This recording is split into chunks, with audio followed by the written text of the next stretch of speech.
でも、もう買えないけど。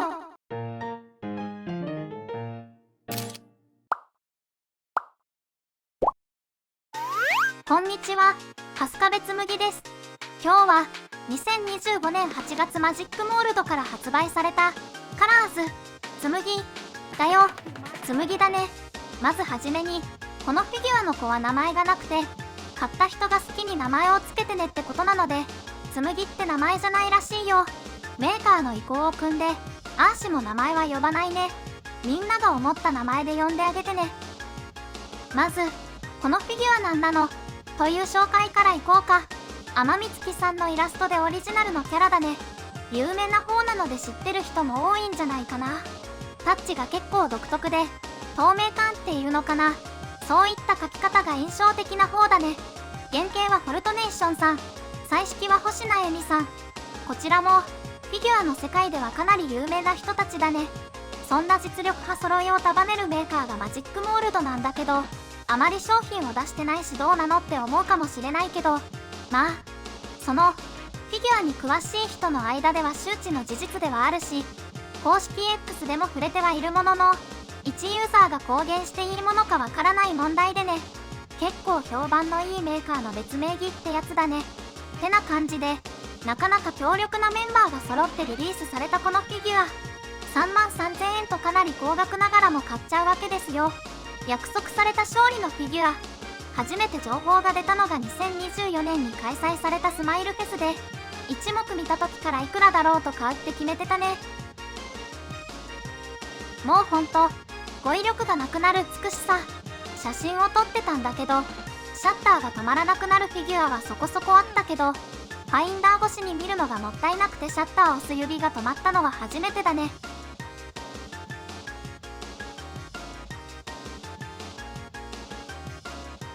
そしてこのお顔、表情、素晴らしいね。イメージとなったイラストがあるんだけど、よく再現されてるし、立体化しても破綻のないのは見事としか言いようがないよ。どの角度から見ても本当に美しいんだけど、中でもお気に入りの角度はこれかな。カズカサや灯籠も相まってすごくいい。灯籠なくていいからもうちょっと安くなんないかなって思ってた自分を殴りたいです。あった方が絶対絵になります。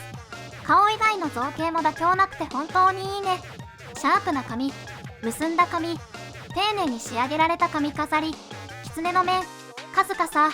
どれもこだわったんだろうなってのがよくわかるよ。カズカサが固定できないので、飾る分には問題なさそうだけど、地震とかでポロッと落ちそうな点はちょっと気になったかな。なんとなくだけど、こだわりすぎてそういった固定機能をつけて不自然になるのが嫌だったんじゃないかなって気もするね。カズカサを外しても不自然にならなかったからね。これは意見が分かれる問題だと思うけど、個人的には安定して飾ることは考慮してほしかったなって思いはあるね。気になった点はそれくらい。あとはもう本当に申し分ないよ。2025年買ってよかったフィギュアランキングにランクインは確実だろうね。着物や袴といった和装についての知識がないので、これが実際どうなのかってのはわからないけど、ちょっと角が立ちすぎてるかなって思って調べたら、厚手と思われる着物は結構ピンとなってて、それをフィギュア的に少し誇張したのかなって感じかな。だらっとメリハリがなくなるより、これくらいの方が分かりやすくていいかもね。派手な絵じゃないし、ボディラインを強調するようなものでもないから、こういった分かりやすい表現はありだと思う。個人的には袴のグラデーションと、少し花柄があしらわれている派手すぎないけど地味すぎない感じがすごく好き。多分、帯の木と緑で少し派手な色があるおかげで、全体が地味になりすぎてないんだと思う。それにしても、絵の印刷、どうやったんだろうね。水圧転写かな。何にせよ、すごい工数かかってそうだなって。足元はブーツ。袴にブーツって今では一般的だけど、由来は明治から大正にかけて西洋文化が入った時に取り入れられたらしいね。草履や下駄だったところに機能的なブーツが入ってきたことで流行して定着したとかなんとか諸説あり、今では卒業式とかで着る人も多いし、まだ肌寒い時期だからブーツが合ってるってのもあるだろうね。そんなブツ小話はさておき、ちょっと感動したのが足と台座をはめるときかなりスムーズだけど軽すぎないちょうどいいサイズだったんだよね。ガッチガチだったりゆるゆるなのはよくあるけど、ここまでスッてはまるのは地味に感動したよ。すごい計算したんだろうなって。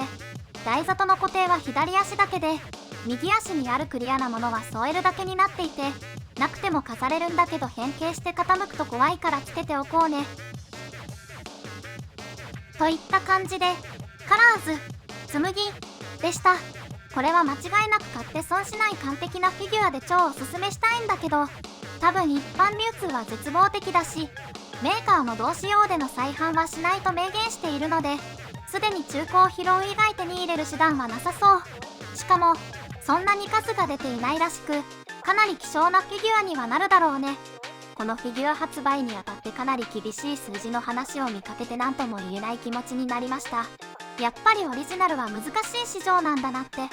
カラーズのシリーズものとしてリリースしたようだけど、続きはかなり時間がかかりそうな雰囲気。そもそも存在を知らず、今知ったって人も多いだろうし、次の商品がリリースされた時に備えて X のアカウントをフォローしておきましょう。で、みんなで拡散して多くの人の目に留まるようにしよう。ぜひとも次のシリーズが見てみたいので、アーシにできる範囲で協力。まあ、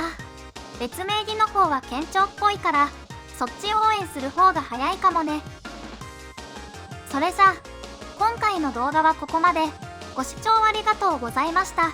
また次も気が向いたら動画作ろうと思うので、よかったら見に来てください。あ、よかったら高評価やチャンネル登録とかしてくれると嬉しいかな。写真はファンティアにまとめていて、ファンティアのアカウントがあれば誰でも見れるから、そちらもよければ概要欄のリンクから行ってみてね。それじゃあ、機会があればまた別の動画で会おうね。